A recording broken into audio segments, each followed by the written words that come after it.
21শে জুলাই কলকাতার ধর্মতলায় শহীদ দিবস পালনের বিষয়ে আসানসোলের সিটি রোডের পাশে তৃণমূল কংগ্রেসের রাজ্য সম্পাদক ভি শিবদর্শন দাসুর অফিসে একটি সভার আয়োজন করা হয়।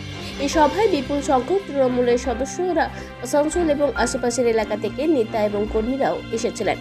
বলা হয়েছে যে প্রতিটি ওয়ার্ড এবং প্রতিটি এলাকা থেকে 21শে জুলাই কলকাতায় পৌঁছতে হবে, যাতে তারা মমতা বন্দ্যোপাধ্যায় এবং অভিষেক বন্দ্যোপাধ্যায়ের আলোচনা শুনতে পারেন।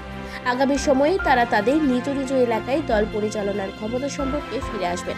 পি শিবদর্শন দাসু বলেছেন, 21শে জুলাই তৃণমূলের সাথে জড়িত তারা কখনো ভুলতে পারবেন না।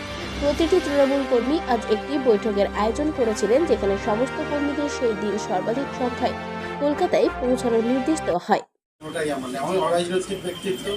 সুতরাং দাদারা বললেন যে মার খেয়েছেন, এই খেয়ে সবাই যে ত্যাগ স্বীকার করেছেন সেটাকে খুব মাথায় রেখে বলছি।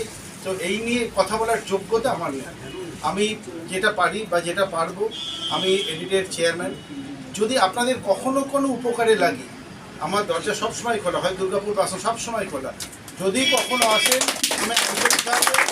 আমি বলছি আমি উদ্যোগী, আমি ব্যবসায়ী কতটা আমি জানি না, আমি উদ্যোগী উদ্যোগীদের রিপ্রেজেন্টেটিভ হিসাবে আমি আছি এখানে। হ্যাঁ, আমি আবারও বলছি, আমি সেই সেন্সে পলিটিক্যাল লোক, রাজনৈতিক লোক নই। যদি আপনাদের কখনো উপকারে লাগে, দাসুদাকেই বলতে হবে, অমরদাকে, ইটস নট দ্যাট। আপনারা যখন যেরকম সুবিধা আপনারা আসবেন আমার কাছে, যেটা আইনানুগ হবে, যেটা আমার ক্ষমতায় করলে আমি কথা দিচ্ছি, খুব তাড়াতাড়ি কাজগুলো করে দেবো, খুব আন্তরিক। আজকের মিটিংয়ে এজেন্ডা ছিল 21 জুলাই সফল করার জন্য। আর এই এজেন্ডার মধ্যে আছেন কিছুদিন পহলে 21 জুলাই সফল করার জন্য দুটো বর্ধমান মিলিয়ে আরু বিশ্বাসের নেতৃত্বে একটা মিটিং হয়েছিল। ও মিটিংয়ে আমার সিনিয়র নেতা আর রাজ্য মন্ত্রী আরু বিশ্বাস নিজে বলেছেন সবাইকে প্রোগ্রামকে এটা ইতিহাস করতে হবে, সবাইকে মাটির নামিয়ে পড়তে হবে আর প্রোগ্রামকে সাকসেস করতে হবে।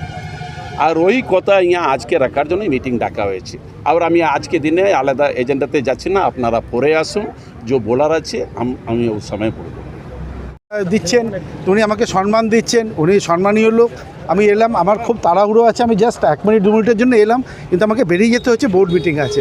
প্লিজ আজকের মতো একটু ছেড়ে দিন, বোর্ড মিটিং আছে, আর ছেড়ে দিন। হ্যাঁ, আসানসোল থেকে সঞ্জয় দেবের রিপোর্ট, 99 নিউজ বাংলা।